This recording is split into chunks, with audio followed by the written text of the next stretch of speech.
بسم اللہ الرحمن الرحیم، السلام علیکم۔ میں ہوں شہزاد احمد کھرل اور ادبی ذوق میں خوش آمدید۔ آج بحر کے حوالے سے کچھ چیزیں جانتے ہیں۔ واٹس ایپ گروپ میں بہت سے دوست جو ہے اس حوالے سے سوال کر رہے ہیں، بنیادی ارکان، افعیل اور بحر وغیرہ کے حوالے سے کچھ چیزیں جانتے ہیں۔ چلیں شروع کرتے ہیں۔ بنیادی ارکان جن سے بحریں بنتی ہیں، ان کی تعداد 8 ہے۔ فاعلات، فاعل، مفاعل، فعول، مستفعل اور متفاعل، مفاعلۃ، مفعولات۔ تو یہ 8 ارکان ہیں بنیادی طور پہ جن سے بحریں بنائی جاتی ہیں۔ بعض بحروں میں سالم ارکان جو ہیں ان کو دہرایا جاتا ہے، جیسے ہم نے ایک مشق کی مفاعیل، ان کو ہم نے 4 دفعہ دہرایا، مفاعیل مفاعیل مفاعیل مفاعیل، تو بحر ہزج مسمن سالم بنی۔ تو اس پہ ہم نے مشق کی اور دوستوں نے غزل لکھی۔ تو یہ ہے کہ بعض بحریں جو ہیں وہ سالم ارکان سے بنتی ہیں، اور بعض ان پہ زحاف لگا کر بنتی ہیں، اور بعض بحریں جو ہیں وہ ایک ہی رکن پر مشتمل ہوتی ہیں، اسے ایک ہی رکن کو دہرایا گیا ہوتا ہے، اور بعض بحروں میں مختلف ارکان جو ہیں وہ لائے جاتے ہیں۔ تو یہ بحروں کے حوالے سے جتنی یہ بحث ہے، اس میں زیادہ تر دار و مدار جو ہے وہ ہوتا ہے عروضی کا، جس میں بحر جانچنی ہوتی ہے، جس میں بحر مقرر کرنی ہوتی ہے، اور زحاف کے حوالے سے مکمل علم ہوتا ہے، کہاں کس بحر میں کون سا زحاف استعمال کیا جا سکتا ہے اور کہاں استعمال نہیں کیا جا سکتا۔ تو یہ چیزیں دیکھنا ان کا کام ہے۔ تو بنیادی طور پہ جو شاعر ہے اسے صرف یہ معلوم ہونا چاہیے کہ وہ کس بحر پہ کلام کہہ رہا ہے، اور اس بحر میں اسے کون کون سی رعایتیں جو ہیں وہ حاصل ہیں۔ تو ایک رعایت جو ہر بحر میں حاصل ہے اس پر اس گفتگو کے بعد تذکرہ کرتے ہیں اس کا، اور باقی جو ہر بحر میں کہاں کیا رعایت حاصل ہے اور کس مقام پر ہجے بلند اور کوتاہ لانے میں اختیار ہے، اور دیگر جو چیزیں ہیں وہ انشاءاللہ جس بحر کی مشق کر رہے ہوں گے اسی بحر کے ساتھ اس کا تذکرہ بھی آ جائے گا۔ ہم جن 5 مشہور بحروں پر مشق کریں گے ان میں سے ایک جو میں نے عرض کر دی کہ مفاعیل 4 دفعہ ہم نے دہرایا، 4 دفعہ ایک مصرے میں لائے، اسی طرح فاعل پر کریں گے 4 دفعہ لا کر، اور فعول پر، یہ آسان جو ابتدائی طور پہ ہیں۔ اس کے علاوہ متفرق ارکان جن میں استعمال ہوئے ہیں، ایسے بھی کچھ بحروں پر ہم مشق کریں گے انشاءاللہ، اور یہ چیزیں وہاں پہ ساتھ ساتھ ان کے نام اور ساری تفصیل جو ہے وہ بھی بتا دی جائے گی۔ اور ایک چیز جس کا بار بار پوچھا جاتا ہے وہ یہ ہے کہ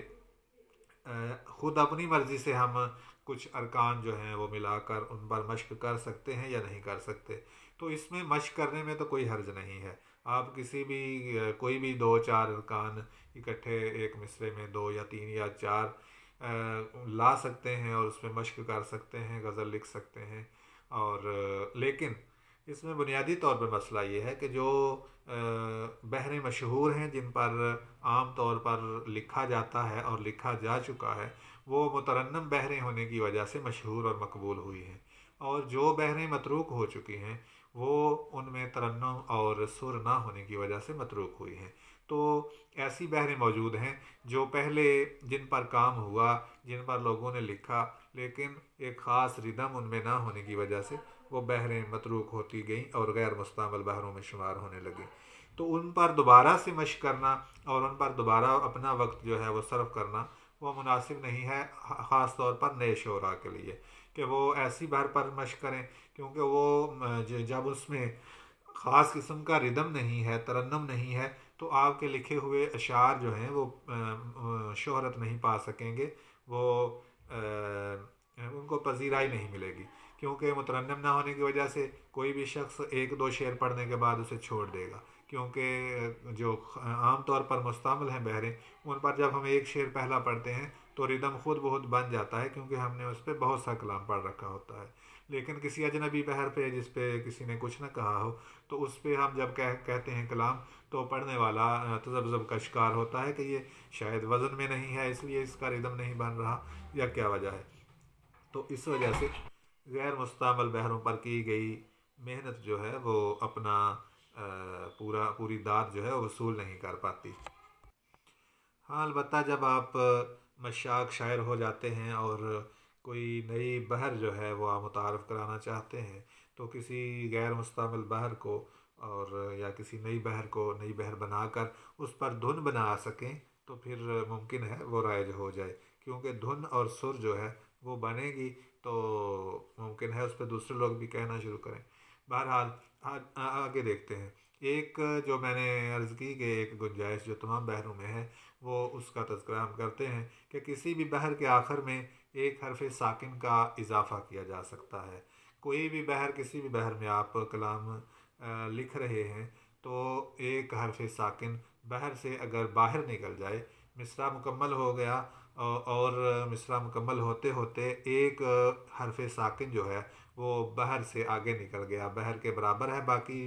سارا مصرع، لیکن صرف ایک حرف ساکن جو ہے وہ اس سے باہر ہے، تو اس کی اجازت ہے کہ وہ آپ اسے وزن میں ہی شمار کیا جائے گا، اسے بے وزن نہیں کہا جائے گا۔ تو اس کی کئی صورتیں ہوں گی۔ ایک تو یہ ہے کہ ایسی جگہ پہ ہو کہ جیسے ایک حرف جو ہے وہ ساکن ہو اور کسی دوسرے حرف کا حصہ ہو، تو ساکن ہوگا، ظاہر بات ہے ساکن ہوگا تو کسی دوسرے لفظ کا حصہ ہی ہوگا۔ جیسے یہاں پہ لفظ فریب ہے، ہجر اے دل کہ اس جہاں کا فریب، تو یہاں پہ جہاں کا فرے تک آ کے بحر مکمل ہو گئی ہے، یہاں تک آ کے بحر مکمل ہو گئی ہے اور ب جو ہے یہ بحر سے باہر نکل گیا ہے، تو یہ اس کی اجازت ہے اور یہ درست ہے، اسے بے وزن نہیں کہا جائے گا۔ یہ فاعلات مفاعل فاعل پر یہ مکمل مصرع یہاں پر فرے تک آ گیا، لیکن فرے تک جو ہے فاعل مکمل ہو گیا، کا ف رے فاعل، تو یہ بے جو ہے یہ اس سے باہر گئی، تو اس کی اجازت ہے ایک حرف ساکن کی۔ دوسری صورت یہ ہو سکتی ہے کہ لفظ کے آخر میں کوئی ایسا لفظ ہو، مصرع کے آخر میں کوئی ایسا لفظ ہو کہ وہ آخری حرف جو ہے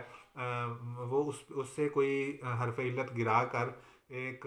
ہجے کوتاہ بنایا گیا ہو، جیسے لفظ میرا یا اپنا کسی لفظ کے آخر میں آ جائے، اب تک تو مصرع پورا ہو رہا ہو بحر میں، بحر ختم ہو جائے اب تک، اور نہ جو ہے وہ اس سے آگے بڑھ جائے، تو اس ایسی بڑھوتری، ایسا اضافہ جو ہے وہ جائز ہے یا جائز نہیں ہے۔ تو جہاں پر یہ کہا جاتا ہے کہ ایک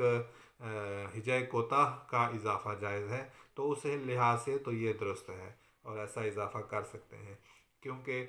حرف اس کا الف گرانے سے یہ نہ جو ہے اپنا تو یہ یا میرا، تو یہ الف گرانے سے آخر میں ایک ہجے کوتاہ بچتا ہے، تو اس لحاظ سے یہ ضرورت کے وقت اسے لایا جا سکتا ہے۔ اور ایک صورت یہ ہے کہ کوئی لفظ جہاں پہ ختم ہو گیا، جیسے لفظ ختم ہو گیا دل بر پہ اور بحر بھی ختم ہو گئی، لیکن ایک لفظ آپ کو آگے اضافہ کرنا پڑ رہا ہے لفظ کا، کہ میں مشکور ہوں دل بر کا، بہرحال وزن میں نہیں ہے لیکن میں مثال کے طور پہ عرض کر رہا ہوں، تو یہ یہاں پہ آپ جب لائے کہ دل بر کا، دل بر پہ مصرع ختم ہو گیا اور کا آپ بعد میں لائے، حالانکہ اسے الف گرا کر ایک ہجے کوتاہ بنایا جا سکتا ہے، لیکن یہ اپنے ماقبل کسی لفظ کا حصہ نہیں ہے، تو میرا خیال ہے کہ اسے ایسا جو ہے اضافہ وہ نہیں کرنا چاہیے، اگرچہ جہاں جو دوست اس چیز کے قائل ہیں کہ ایک ہجے کوتاہ کا اضافہ کیا جا سکتا ہے، تو ان کے لیے تو یہ کوئی ایسا عیب نہیں ہے، کیونکہ کا کو حرف علت گرا کے ہجے کوتاہ بنایا گیا ہے، لیکن جو کہتے ہیں کہ صرف حرف ساکن ہی ہونا چاہیے تو پھر اس کے لیے تو یہ ہے کہ وہ ایسا اضافہ جیسے کسی لفظ کا حصہ ہو اور بے ساکن ہو، اور ایسا اضافہ جس میں آخری حرف جو حرف ہجے کوتاہ لایا گیا ہے وہ اگر کسی لفظ کا حصہ ہو، آخری لفظ کا حصہ ہی ہو، تو وہ اس کی اجازت سخت ضرورت کے وقت جو ہے وہ دی جا سکتی ہے۔ تو یہ میرا اس میں اپنا نقطہ نظر ہے، باقی کوئی دوست اس سے اختلاف کرنا چاہے تو وہ رکھ سکتا ہے۔ اور یہ اضافہ ایک کلام لکھتے ہوئے، غزل لکھتے ہوئے یا کسی بھی دوسری صنف کا کلام لکھتے ہوئے کسی بھی مصرعے میں یہ اضافہ کیا جا سکتا ہے، اور ظاہر ہے قافیہ اور ردیف والا مصرع تو طے ہوتا ہے، اس کے آخر میں تو ہم اضافہ نہیں کر سکتے، تو پہلے مصرعے میں کسی میں اضافہ کر لیں گے، کسی میں نہیں کریں گے، اور اگر قافیہ اور ردیف یعنی مطلع میں بھی ہم ایسا لفظ لاتے ہیں آخر میں فریب جو ایک حرف ساکن نکل رہا ہے باہر سے، تو بھی درست ہے۔ اور اس کو اسی طریقے سے پھر نبھایا جا سکتا ہے۔ تو گزارش ہے کہ جو سوال سبق کے سے متعلق آپ کے ذہن میں آئے وہ کمنٹ میں پوچھ لیا کریں، اور ویڈیو کو لائک اور شیئر کر دیا کریں، اور بہت شکریہ۔ پھر انشاءاللہ ملتے ہیں نئے سبق کے ساتھ، نئے ویڈیو لیکچر کے ساتھ۔ اللہ حافظ۔